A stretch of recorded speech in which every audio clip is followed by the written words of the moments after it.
تم نے اس کو چھیڑا کیوں؟ یہ ایسے ماحول ملتے ہیں یا نہیں ملتے؟ پوچھ رہا ہوں آپ سے. آسانیاں اگر اللہ نے دیا ہے تو کشادگی. جنت میں ایک گھر ہے جس کا نام دار الفرح. اگر یاد ہے تو ذرا پکاریں، کیا نام ہے؟ خوشی کا گھر، فرحت کا گھر، یعنی جہاں آپ کو فرحت ملے، خوشی ملے. یہ ان لوگوں کو جنت میں دیا جائے گا جو اپنے بچوں کو خوش رکھتے ہیں. اپنے بچوں کو، یا خوشی سے مراد ناجائز خواہشات نہیں ہے، غلط باتیں پوری کرنا نہیں. خوش رکھو بچوں کو. لیکن اب ایک بات اور بھی کرتا چلوں چونکہ یہ موضوع ہے. جوائنٹ فیملی سسٹم ہمارے ہاں سے اب بہت کم ہوتا جا رہا ہے. پرائیویسی چاہیے مجھے، آزادی چاہیے، میری اپنی زندگی ہے جی، میں دوسرے کا دخل نہیں. مگر پہلے ہوتا تھا کہ دادا دادی جتنے بچے آگے اکٹھے رہتے تھے، حویلیاں ہوتی تھیں، یا ابھی بھی ایک کمرے میں سارے بچے گھر کے مل کے سو جانا، بڑے الگ الگ سونا ہوتا تھا. اب یہ بہت کم ہو گیا. آپ اگر یہ سمجھتے ہیں کہ جی جوائنٹ فیملی سسٹم ہے اور آپ کا جی چاہ رہا ہے، اور آپ چونکہ سب کو پورا نہیں کر سکتے، مثلا آپ کا جی چاہ رہا ہے کہ جی آج میں فلاں ڈش بنواؤں گھر میں کھاؤں، اور آپ کو پتا ہے کہ اس کا خرچہ زیادہ ہے، آپ 2-4 آدمیوں کے لیے تو کر سکتے ہیں، 10-20 کے لیے نہیں کر سکتے.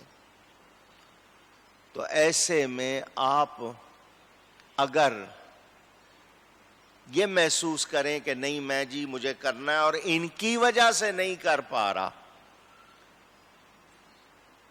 تو آپ کے لیے کیا راستہ ہوگا؟ یا تو آپ اظہار کریں گے اور یا آپ شکایت کریں گے. کیا ہے، میں اپنی مرضی بھی نہیں کر سکتا، یہ بھی نہیں کر سکتا. تو ایک طرف جو آپ کو نقصان نظر آ رہا ہے اس کے 10 فائدے بھی تو ہیں. جیسے حضور صلی اللہ علیہ وسلم نے فرمایا جب بیوی پہ ناراض ہوتے ہو اس کی کسی غلطی کی وجہ سے، تو اس کی خوبیاں بھی یاد کر لیا کرو کہ اگر اس میں یہ کمزوری ہے تو 10 خوبیاں بھی تو ہیں. تو ان خوبیوں کو یاد کر کے اس کی اس کمزوری پر اسے درگزر کیا کرو. ایک کمزوری پکڑ لیتے ہیں، 10 خوبیاں بھول جاتے ہیں. تو وہ لوگ جو خواہشات کی وجہ سے رشتہ داری اور دوسری چیزوں سے بھاگتے ہیں، اگر آپ کو ایک آدھا نقصان ہے تو 10 فائدے بھی تو ہیں. کہیں جانا ہو تو گھر کی حفاظت ہو رہی ہے، کوئی تکلیف ہو تو سارے ساتھ دے رہے ہیں. کہتے ہیں جی تکلیفیں زیادہ ہیں تو بانٹنے والے بھی تو زیادہ ہیں. تو آپ اس چیز کو بھی پیش نظر رکھیں. ہاں اگر آپ کے ذاتیات کے مسائل جھگڑے بڑھ رہے ہیں اور آپ سمجھتے ہیں علیحدگی میں بہتری ہے، تو شریعت منع نہیں کرتی. اب میں ایک مسئلہ کر دوں، پتہ نہیں کوئی غلط اس کا فائدہ نہ اٹھا لے. بہو پر ساس سسر کی خدمت لازم نہیں ہے. بہو پر ساس سسر کی خدمت اونچی گئی ہے، مگر اس کے لیے اچھی ہے اگر وہ کرے، کیونکہ وہ بھی ماں باپ کے درجے میں آتے ہیں. کرے تو سعادت ہے، زبردستی کروائی جا سکتی اونچی. اگر شوہر اس بات پر بیوی کو چھوڑ دے کہ تم میرے ماں باپ کی خدمت نہیں کرتی، تو یہ زیادتی، کیونکہ اس پر شریعت نے اس کو لازم نہیں کیا. آپ کے پاس گنجائش ہے، آسانی ہے، اور وہ الگ رہنا چاہتی ہے، تو آپ کو رکھنا چاہیے تاکہ وہ گھٹے نہیں. مگر ہمارے ماحول میں یہ مسائل اتنے بڑھ جاتے ہیں کہ ایک دوسرے سے بول چال اور میل جول ختم ہو جاتا ہے. تو شریعت بتا رہی ہے کھانے پینے کے لیے، آنے جانے کے لیے، رہنے سہنے کے لیے ہمیں. اب میں آپ کو 2 حدیثیں سنانا چاہ رہا ہوں، ذرا دل کے کانوں سے سن لیں. اگر اللہ نے دیا ہے، اگر اللہ نے مال دیا ہے تو وہ مال آپ کے انداز سے ظاہر ہونا چاہیے. سمجھ گئے ہیں بات کو یا نہیں سمجھاؤں؟ مثلا امیر آدمی ہیں، آپ کو اللہ نے جائز کمائی آپ کی دیا ہے اور آپ پھٹے ہوئے کپڑے پہن رہے ہیں. ایک ہے کہ پھٹ گیا ہے کوئی بات نہیں، چھوٹا موٹا جوڑ ہے، لیکن دیا ہے اور آپ خرچ نہیں کر رہے اپنے اوپر تو اس کی گنجائش نہیں. اللہ نے اپنے بندے پر جو نعمت کی ہے وہ ظاہر کرے، اس میں فخر نہ ہو بلکہ اللہ کا شکر ہو. اب میں اس کی آپ کو بات سناتا ہوں. سیدنا غوث اعظم رضی اللہ تعالی عنہ ولیوں کے سردار ہیں یا نہیں؟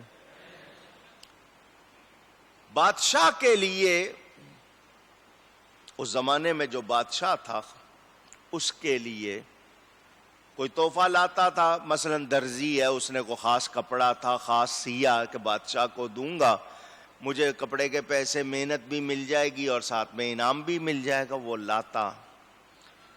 بادشاہ کو وہ پسند نہ آتا یا بادشاہ کے سائز کے مطابق نہ ہوتا اور غوث پاک کو پتہ چلتا تو آپ وہ چیز خرید لیتے.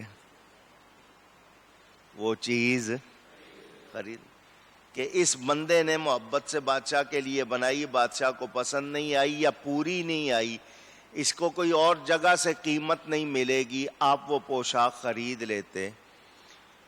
قد و قامت آپ کی ماشاءاللہ اونچے قد کے تھے، چیز چھوٹی ہوتی اس میں ٹاٹ کا پیوند لگا لیتے.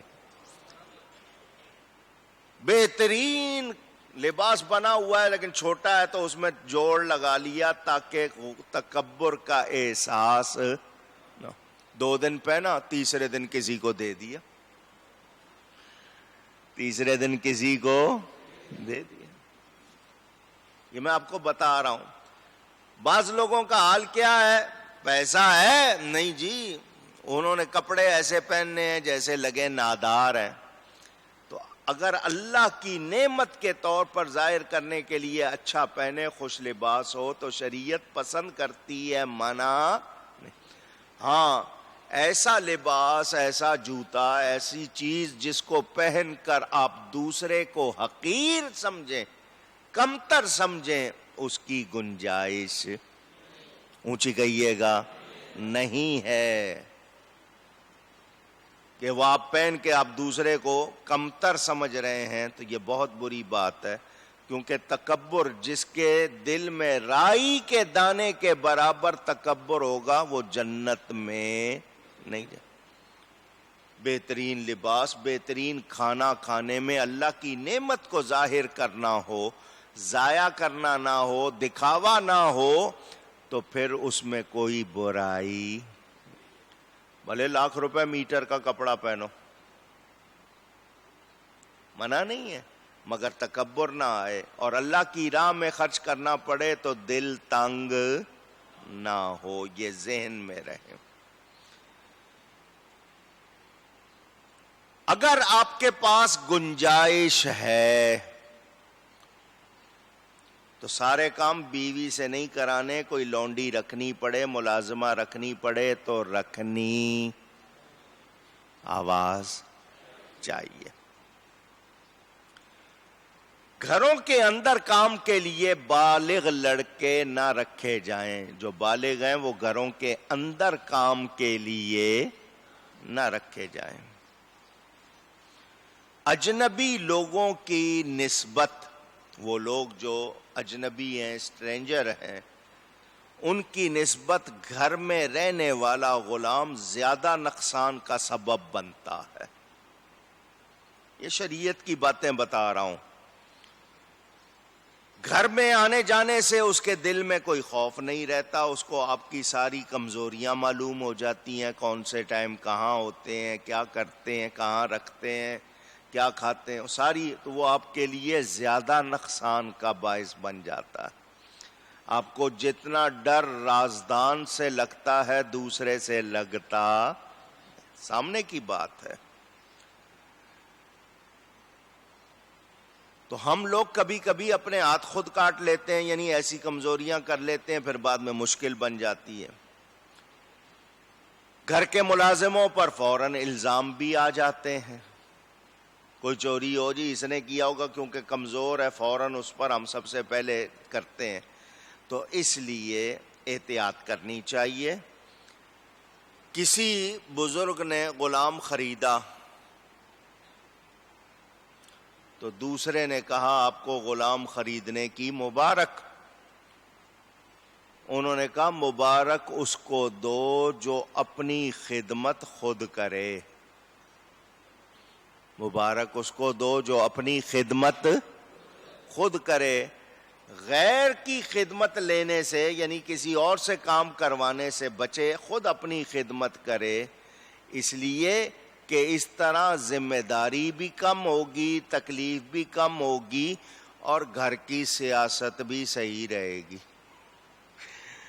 گھر میں لگائی بجائی، فساد، گڑبڑ، کیونکہ ہو سکتا ہے گھر کا کوئی فرد اس خادم کو کہہ لے یہ 5 روپے مجھے بتا، بھائی کیا کر رہا ہے، بہن کیا کر رہی ہے، کون آ رہا جا رہا ہے، مجھے خبر دینا۔ تو فساد ہوتے ہیں یا نہیں ہوتے ہیں؟ احتیاط کرنی چاہیے۔ گھر کا سربراہ باپ ہوتا ہے، گھر کا سربراہ، آواز ذرا اونچی۔ جن گھروں میں عورت سربراہ بن جائے یا عورت کا دخل زیادہ ہو جائے وہاں خرابیاں زیادہ ہوں گی، کیونکہ حضور صلی اللہ علیہ وسلم کا ارشاد، جس ملک قوم کی سربراہ عورت ہو وہاں کبھی کامیابی فلاح ہوتی اونچی۔ آپ شریعت نہیں مانتے اور نہیں کہتے ہیں نہیں جی عورتوں کو بھی موقع ملنا چاہیے، تو عورت کو شریعت نے جو حق دیا ہے وہ کسی اور نے نہیں دیا۔ وہ اپنی فطرت کے خلاف کام کرتی ہے۔ مثلا آپ اس سے نوکری کروائیں، اگر آپ معذور ہیں، نہیں کما سکتے، اس سے کوئی کام کرواتے ہیں، اور کام بھی وہ جو جائز ہے، کوئی حرج نہیں، لیکن آپ کھاتے پیتے ہیں پھر کہتے ہیں نہیں عورت سے بھی نوکری کر۔ لازمی بات ہے آپ نوکری کروا رہے ہیں، اس سے گھر کا کام بھی کروائیں، نوکری بھی کروائیں، تو وہ آدھی عورت رہ جاتی ہے۔ پھر یا تو وہ اچھی بیوی نہیں بنتی، اچھی ماں نہیں بنتی، یا پھر اچھی وہاں کام کرنے والی نہیں رہتی۔ تو آپ فطرت کے خلاف جب جائیں گے نتیجہ صحیح نکل سکتا، مگر ہم بنتے ہیں سیانے، نہیں جی اب مولویوں کو چھوڑو، دنیا میں لوگ کہاں سے کہاں پہنچ گئے جی، عورت آج ہوائی جہاز چلا رہی ہے، عورت یہ کر رہی ہے، عورت وہ کر رہی ہے۔ جب سے عورتوں نے یہ کرنا شروع کیا اس وقت سے عورتوں کا حال دیکھ لو، خوش نہیں ہے۔ وہ عورت جو کہتی ہے نہیں مجھے پابند نہ کیا جائے، آزاد کیا جائے، اس سے زیادہ پریشان عورت کوئی اور نہیں ہوتی ہے۔ اجنبی کی جب بھی نگاہ اٹھے گی، میلی اٹھے گی یا صاف اٹھے گی؟ پوچھ رہا ہوں۔ اس نے اپنی عزت کو خود ہی کم کیا یا نہیں کیا؟ اسی لیے فرمایا بلا ضرورت گھر سے نکلنا نہیں چاہیے۔ میرے دوستوں اور بزرگوں، میں ابھی پچھلی آیت پر جو مزید گفتگو ہے وہ بعد میں کروں گا۔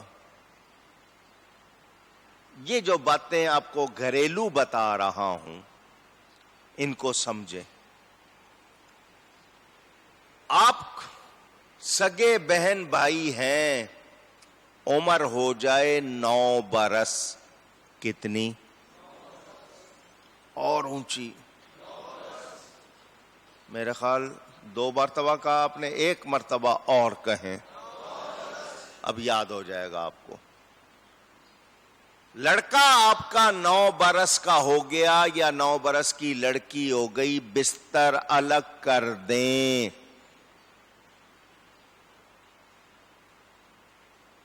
دونوں کو ایک بستر پر ایک ساتھ سونے کی اجازت نہیں۔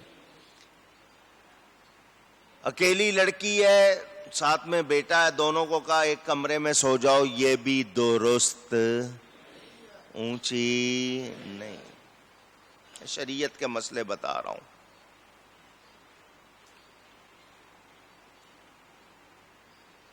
وہ لوگ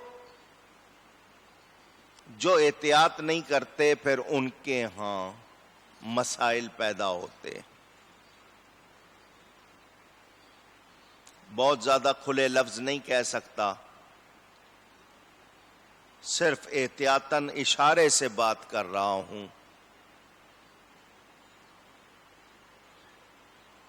ایک دوسرے سے لپٹنے میں، ملنے میں بھی احتیاط کی تاکید کی گئی۔ آپ کے دیہاتی علاقوں میں آپ اندرون سندھ چلے جائیں، اندرون پنجاب، ایک تو ہوتے نا شہر، اربن ایریاز، رورل ایریاز، ایک دیہاتی علاقے ہیں، ایک شہری علاقے ہیں۔ جاؤ سندھ میں آپ کو 9-10 سال کی لڑکیاں مائیں ملیں گی، ان کے بچے ہوئے ہوئے ہیں، شادیاں ہوئی ہوئی ہیں۔ اب اگر آپ پرانا حساب لیں، نہیں جی ابھی عمر کیا ہے، تو حضرت آدم علیہ السلام اللہ کے نبی، پہلے انسان، ان کا سب سے چھوٹا بیٹا جو تھا، اس کی جب وفات ہوئی اس کی عمر 200 سال تھی۔ کتنی؟ اب آپ کہیں گے نہیں جی ابھی تو عمر، جس طرح شادی کرنے کے لیے حضرت سیدہ فاطمہ زہرا رضی اللہ تعالی عنہا کی شادی ہوئی 15 یا 15.5 سال کی عمر تھی۔ آج کہتے ہیں جی ابھی تو بچی ہے، ابھی پڑھ رہی ہے۔ بالغ ہونے کے بعد شادی ہو سکتی ہے، مگر ہمارے ہاں نہیں، ابھی تو جی کچی عمر ہے، میں نے نہیں اتنی جلدی شادی کرنی۔ اور ان کی مائیں کہہ دیتی ہیں جا کے ہمیں فوراً نانی نہ بنا دینا، ہم ابھی چھوٹی عمر ہے، نہیں تو ہماری عمر زیادہ لگے گی۔ یہ باتیں ہونے لگ گئیں۔ یہ اس طرح کی باتیں گناہ اور خرابی کو جنم دیتی ہے۔ ہم لوگ اس حوالے سے یہ بھی یاد رکھیں کہ گھر کے ملازم آپ کے زر خرید نہیں ہیں۔ وہ زمانہ گیا لونڈیوں کا، غلاموں کا۔ آج آپ کے ہاں کوئی کام کر رہا ہے تو اس کی مجبوری اس کو کام کرا رہی ہے۔ اللہ سے ڈرتے ہوئے سوچیں کہ کہیں اس کی جگہ میں ہوتا تو اللہ نے آپ کو اگر دیا ہے تو شکر کریں، اور غلاموں یا آپ کے گھر کی خادمائیں ہیں ان کے بارے میں خیال رکھیں۔ گھر میں مرد ہیں بڑے بڑے اور آپ نے کوئی لڑکی رکھ لی ہے تو یہ اچھی بات نہیں ہے، احتیاط ہونی چاہیے بہت زیادہ۔ لوگ آزاد پیدا ہوئے ہیں، ہمیں ان کو غلام نہیں بنانا، ان سے ایسے کام نہیں لینے کہ جن کے بارے میں منع کیا گیا۔ آپ نے یہ مسئلے سنے۔ ایسی عورت کو دیکھنا، کیا کہہ رہا ہوں، جس کو دیکھنے سے شہوت نہ ہو، غلط خیال نہ آئے۔ شہوت کا مطلب سمجھ گئے، اندر کوئی ایسا ہیجان برپا نہ ہو تو آپ کی نظر اس پر اٹھ رہی ہے تو وہ منع نہیں ہے، اجنبی ہو بھلے سے، لیکن ایسی ہو کہ آپ اس کو دوسری نظر سے دیکھنے لگیں، اندر خیالات دوسرے آنے لگیں تو پھر کوئی گنجائش نہیں۔ اصل میں اسلام کیا چاہتا ہے؟ فتنے سے بچانا چاہتا ہے۔ آپ کی زندگی پرامن اور آسانی والی رکھنا چاہتا ہے، پاکیزہ رکھنا چاہتا ہے، تو آپ کو اس حوالے سے احتیاط کرنی چاہیے۔ میرے دوستوں اور بزرگوں، بہت سی باتوں میں خطرے ہوتے ہیں، اسلام آپ کو ان سے بچاتا ہے اور احتیاط سکھاتا ہے۔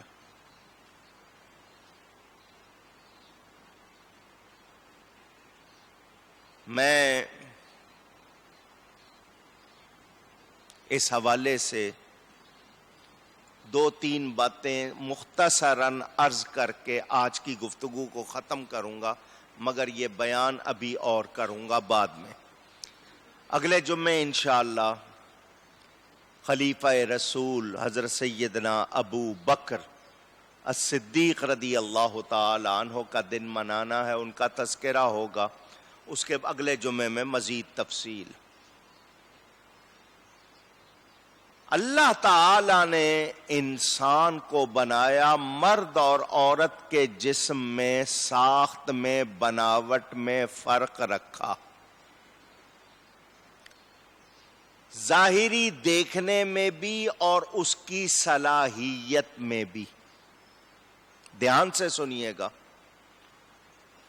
مرد عورت کی جسم کی بناوٹ بھی، اس میں بھی فرق رکھا، اور صلاحیت میں بھی اونچی۔ گھر جائیے گا، انٹرنیٹ کھولیے گا، مرد کے دماغ کا وزن، عورت کے دماغ کا وزن، اس کی برداشت، اس کی برداشت، اس کا خون کتنا ہوتا ہے، اس کا کتنا ہوتا ہے، یہ تمام چیزیں آپ دیکھیں گے تو سائنس نے جو تفصیل پیش کر دی ہے اس میں بھی بتا دیا کہ مرد و عورت یکساں اونچی گئی ہے نہیں ہے۔ حضور صلی اللہ علیہ وسلم کا ارشاد، ناقصات عقل و ناقصات دین، عورت دین اور عقل میں نقص والی ہے، ناقص ہے۔ مگر ساتھ ہی کیا فرمایا؟ اچھے اچھوں کی عقل چلا دیتی ہے، یہ بھی ساتھ فرمایا۔ دین میں عقل میں ناقص ہے، مگر اچھے اچھوں کی عقل چلا دیتی ہے، اچھے اچھوں کا دماغ گھما دیتی ہے۔ آپ سے پوچھا گیا کہ دین کا نقص کیا ہے، ناقص دین کیا ہے؟ فرمایا مہینے میں اس کو دن ہوتے ہیں، اتنے دن نماز نہیں پڑھ سکتی، یہ دین کا نقص ہے۔ روزے آ جائیں، روزے نہیں رکھ سکتی، یہ دین کا نقص اس میں آ گیا۔ ناقصات و عقل، عقل سے فرمایا دو عورتوں کی گواہی ایک مرد کے برابر، دو عورتوں کی گواہی اونچی کہیے گا۔ آج کی عورت یہ سننا نہیں چاہتی، حالانکہ حدیث ہے۔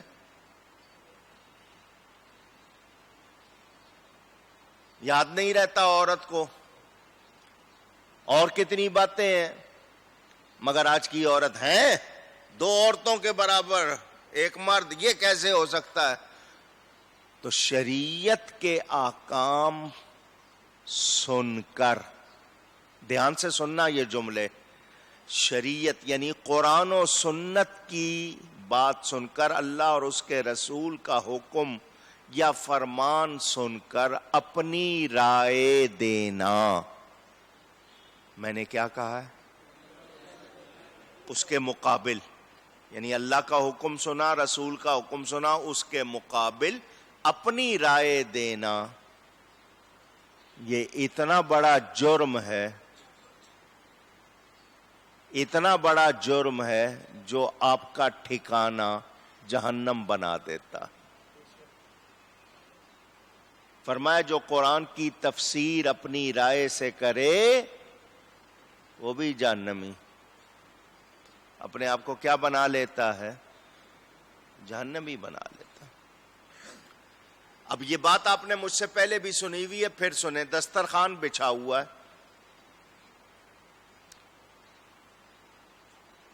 دسترخوان پر ایک سبزی جس کو اردو والے لوکی، کدو، دبا، کلاباش، مختلف نام ہیں،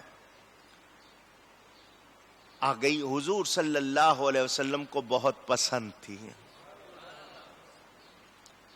حضرت یونس علیہ السلام جب مچھلی کے پیٹ سے نکلے، اللہ نے یہ بیل اگائی تھی، اس کو کھانے سے غم دور ہو جاتا ہے، دماغ تیز ہو جاتا ہے، فائدے بھی ہیں۔